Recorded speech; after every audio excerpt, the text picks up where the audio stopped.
abogados constitucionalistas, que eso no se toca, eso ya está en una ley estatutaria de salud y eso no se cambia. Esa ley estatutaria dice el derecho a la salud es un derecho fundamental, independiente, tiene que obligar. La reforma de la salud ya pasó primer debate en comisión séptima, le falta el segundo debate en plenaria de Cámara. Una vez salga aprobada de ahí, si no la hunden, va entonces a tercer debate en comisión séptima de Senado y cierra su ciclo en plenaria de Senado, porque entró por Cámara. Si entrara por Senado, pues primero comisión de Senado, plenaria de Senado, luego comisión de Cámara y plenaria de Cámara. Ese es el trámite legislativo. Entonces vamos para el segundo debate. Entonces, para que ustedes sepan, cuando escuchen, no, que primero, segundo, ya saben que tenemos que surtir 4 para que se apruebe. CISBEN. Entonces en esos 4 debates se puede ir modificando. Como les digo, lo de gratuidad está, pero está en discusión, así que puede cambiar en plenaria o en el resto de los 3 debates que le tocan. CISBEN. CISBEN es otra cosa, es un sistema nacional de beneficiarios de programas sociales del gobierno, de la política subsidiaria del gobierno, y eso tiene otra ley, no es objeto de la reforma, no hay ningún cambio en materia de CISBEN, todo lo que tiene que ver con cómo se asignan los puntajes, etcétera, es otra ley. Entonces, la reforma no se mete con absolutamente nada del CISBEN, se mantiene como está, porque es otra ley, como te digo. La cobertura. Inicialmente había un artículo que decía que 20.000 usuarios por centro de salud. Ya eso se quitó. Ya la cobertura dependerá de las condiciones del territorio. Habrá centros de atención primaria en donde, por ejemplo, hay mucha población dispersa, entonces se necesitará el centro principal en el municipio y centros satélites en zonas rurales.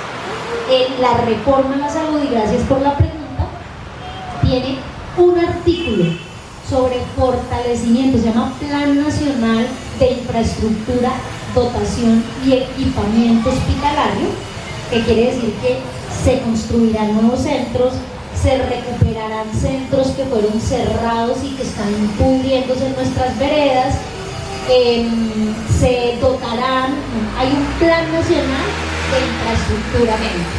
Yo tengo la esperanza, y por eso yo quiero mucho esta reforma y la defiendo con el corazón, y es que yo creo que los centros de salud en la ruralidad van a regresar. Este gobierno lo está proponiendo con la reforma. Y entonces va cambiando la asignación dependiendo de las condiciones territoriales. Sostenibilidad, doctor, gracias por la pregunta. La reforma es absolutamente sostenible en lo que va. Las cuentas que hace el ministerio es con la plata que actualmente está asignada, no aumenta, ya les voy a contar, no tiene un pequeño déficit. De 83 billones, el próximo año pasa como a 96, en el siguiente año como a 100 algo, y va creciendo naturalmente el presupuesto de acuerdo a los estudios macroeconómicos que hace el Ministerio de Hacienda con el Ministerio de Salud. Es decir, si la reforma se aprobara hoy, contaría con los mismos 83 billones de pesos que tiene asignado, los 93 del próximo año, los 106 del 2025, porque la reforma lo que está proponiendo es una reorganización de los recursos y de sus usos. Tiene una crítica, le han hecho importante, es que la reforma no aumenta los recursos de la salud, sí, porque no es su objetivo. El objetivo es que la plata que hay alcance para garantizar los servicios, por eso propone una reorganización. La reforma no le pone más cargas al sistema, la reforma, por tanto, es sostenible en la medida en que se proyecta con base en las cuentas que ya tenía incluso el gobierno de Duque proyectadas para el sistema de salud. Es absolutamente sostenible. ¿En dónde hay un déficit? Y es pequeñito. Hay un déficit de 6 billones de pesos, 1.5 por año, que haya un déficit de 1.5 cuando se gastan 86, 84 billones casi este año, no es nada, es fácil de conseguir con adiciones presupuestales, con mejores rendimientos financieros de los recursos, con la reforma tributaria. O sea, realmente, perdóname la expresión, es una lasaña de mico para que se va a conseguir fácilmente. ¿Cuál es ese déficit? Que eso no lo tenía proyectado el gobierno anterior, y este sí: infraestructura hospitalaria. Ese 1.5 billones de pesos anuales que le hace falta a la reforma es para el plan de infraestructura hospitalaria. Es decir, es conseguir plata para construir esos centros de salud en las veredas, para mejorar los hospitales de los municipios, para mejorar los hospitales de tercer nivel y segundo nivel a nivel departamental. Eso es lo que nos hace falta. 1.5 por año en los próximos 4 años, o sea, 24, 25, 26 y 27. No es nada. Hay otro déficit que es el de la formalización de los empleados. Son 9 millones, pero esos no se le cargan a la reforma porque es una política del gobierno formalizar a los trabajadores de todo el país, no solamente los del sector salud. Entonces, esa plata de formalización laboral no es una carga a la reforma a la salud, es un impacto de la reforma laboral, ¿sí? No de la reforma a la salud. Entonces esa plata, digamos, ese déficit que le dicen, no, es que esa plata le faltan 10 billones, 12 billones de pesos. Mentira, mentira, esa plata efectivamente se tiene que conseguir, pero no por objeto de la reforma a la salud, sino de la reforma laboral. No se le puede cargar a la reforma, y el único déficit que tiene en este momento proyectado la reforma a la salud es lo de infraestructura. Es una reforma sostenible. Yo les puedo mandar incluso un boletincito que ha sacado ADRES de financiación para que ustedes vean las cuentas, cómo están proyectadas hasta el 2033. Tiene proyectado ADRES las cuentas de la reforma y son absolutamente sostenibles, con un déficit en estos 4 años siguientes que, como les digo, es así de chiquito. El resto está financiado. Sector privado dentro de la reforma de la salud. Todas las garantías, doctor. Pueden construirse todas las clínicas privadas que se deseen, las que hoy ya existen se van a mantener porque se va a pagar a los prestadores de servicio. Entonces no hay problema alguno en que una clínica se cree o siga funcionando, porque al contrario lo que está promoviendo, como les explicaba, la reforma es giro directo. Preste el servicio a la gente y yo le pago, ¿cierto? Auditoría. Tiene auditoría por parte de las gestoras de salud y vida. Es una de las cosas que se mantiene como función de las EPS. Lo único que cambia para ellas es que ya no van a manejar la plática de la salud, pero van a seguir cumpliendo funciones como auditoría médica o auditoría de cuentas. Audita la ADRES. Puede auditar también el municipio y el departamento porque van a financiar servicios de salud. Puede auditar la superintendencia de salud. O sea, se aumenta el control en el uso de los recursos públicos de la salud. Toda la reforma está pensada para que haya sistemas todo el tiempo de control. Además, fortalecimiento de la participación ciudadana y el control social, fortalecimiento de las capacidades de la superintendencia de salud para hacer mayor control y vigilancia. Sistema público de información que nos va a ayudar a todos también a poder hacer control y a cualquier ente de control. Sistema de precios regulado. La reforma propone un sistema tarifario que hoy no existe, como les decía, cada EPS tiene las tarifas que le parecen. Sí.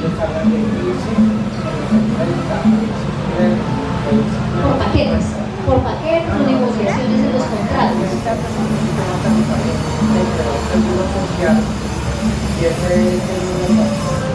Le estaba contando a la doctora que sí existe un manual tarifario en Colombia y se llama LISIS. Ese manual tarifario, la jefe de acá lo conoce, es el manual tarifario que dejó el Seguro Social en su época de apogeo, y ese es un desactualizado. Es inclusive es una de las falencias que se tiene actualmente en el sistema, porque se están pagando servicios de salud de hace más de 10, 15 años, cuando aún funcionaba el seguro y no se ha hecho actualización. Cuando ella habla de que ellos fijan los precios que quieren, no es que no exista el manual. Lo que pasa es que como ellos son dominadores del sistema, como se ha dicho acá, y ellos contratan con el que quieren, como quieran, entonces manejan los siguientes formatos: ISIS menos el 30%. Entonces, si una consulta de urgencias vale 45.000 pesos, le sacan el 30% de esos 45.000, que sería más o menos 12.000, 15.000 pesos, y solo estarían pagando 30.000 pesos de lo que vale la consulta real. Incluso ustedes pueden llegar a ver algunos prestadores de salud en donde les pagan ISIS menos el 50%, a la mitad de la tarifa con que prestan el servicio. Y está el otro sistema tarifario, que es el SOA, que no tiene totalmente homologado todos los servicios de salud, porque esa es la gran diferencia con el ISIS. El ISIS tiene todo, desde la sacada de una uña hasta la atención más especializada determinada en el país, mientras que el SOA está más enfocado a todas las actividades que se pueden generar mediante el tema del trauma. Considera todas las partes, todos los sistemas orgánicos, pero no patologías infecciosas o patologías crónicas. Le quería contar otra cosita, ¿sí? Que le quería responder al señor allá del algodón y a todos acá los presentes. A nosotros nos pueden cobrar copago, pero hay un límite de copagos, ¿sí? En Colombia nosotros estamos estandarizados en categoría A, B y C, y de acuerdo a esa categoría tenemos el cobro del copago. 3.700 creo que está para el A, el B está como en 10.000 y pedazo. 4.100. Es que yo soy el médico. 4.100, entonces el otro va a estar en 12.000 y el de categoría C debe estar en 37.000, más o menos el pago del servicio de eso. Les voy a contar esto. Yo, por ejemplo, suponiendo que fuera un paciente crónico, que tuvieran que hacer un procedimiento que vale 50 millones de pesos, a mí me tienen que cobrar más o menos el 10-20% del valor de ese procedimiento. Pero dice la norma que por evento máximo le pueden cobrar sí, hay unos topes máximos. Por evento solo me podrían cobrar, por ejemplo en mi caso mío, que soy categoría C, me podrían cobrar solo 2 millones de pesos. Y si el copago por el cálculo me da 8 millones de pesos, no, yo pago hasta los 2 millones de pesos. Y no estoy obligado a pagar un peso más. En la categoría A es 350.000 pesos por evento, ¿sí? Entonces lo mismo, si lo van a operar por 50, un evento, ¿sí? Una cirugía de 50 millones de pesos, solo le pueden cobrar máximo 350.000 pesos de copago, ¿sí? Ahí, el B sí no sé cuánto es, que no lo he leído, ahí. Y eso solo no lo pueden hacer cobros 2 veces al año. O sea que para los que son categoría A, máximo les pueden cobrar en copagos en el año 700.000 pesos. Y para los categorías C, ¿sí? Máximo nos pueden cobrar 4 millones de pesos. Y el desconocimiento lleva a que nos cobren sucesivamente lo que quieran. Y esas personas que tienen las patologías crónicas, conozco de casos que les han cobrado hasta 10 millones de pesos, siendo hasta categoría A. Sí, yo digo que no hay regulación porque se la pasan por la baja como se les da la gana, es impresionante. Entonces lo que está proponiendo hoy en la reforma es dejó de llamarse manual con los ajustes que se han hecho en el debate, y se va a llamar régimen tarifario, que se hace, digamos, en consenso con las partes, pero que fija unos parámetros para que no sigamos teniendo el problema de que a unos se les paga de una forma y a otros de otra, ¿no? Los servicios tendrán unos estándares que además serán pagados de manera directa por el Estado al prestador de servicios públicos. El caso es que la otra pregunta era frente al tema de cómo garantizar, digamos, la transparencia. Les he contado que habrá un sistema unificado de información, mayores estrategias de control y vigilancia, sistemas de auditoría, entre otros. Yo creo que eso va a contribuir, por supuesto, en un país como el nuestro, blindar de la corrupción nuestros sistemas es muy complicado, pero yo creo que esta reforma tiene más mecanismos de control que hasta lo que hoy existe. O sea, como les digo hoy, la plata de la salud se le transfiere a las EPS y de ahí para adelante nadie sabe qué pasa con esa plata. Hoy habrá sistema de auditoría, sistema de vigilancia y control social por parte de la ciudadanía, sistema de vigilancia por parte de la superintendencia, sistema público unificado de información, entre otros.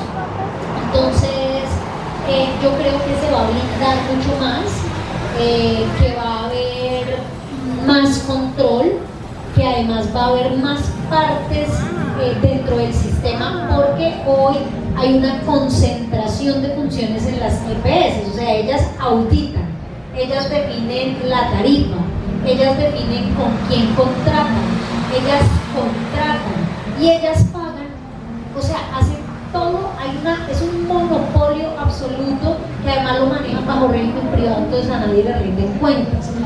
Hoy las alcaldías tendrán unas competencias, las gobernaciones tendrán unas competencias, el centro de atención tendrá otra competencia, la superintendencia, el ministerio y las mismas EPS tendrán que auditar, ¿sí? Y el Estado les va a pagar porque ayuden a hacer eso dentro del sistema. Entonces va a haber mucho más control de lo que existe hoy.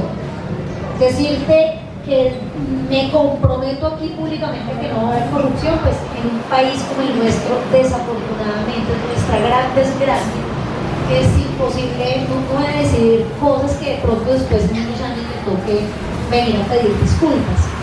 Pero sí creo que esta reforma hace mucho más transparente el sistema que lo que hoy tenemos. Creo que estas eran como las cosas.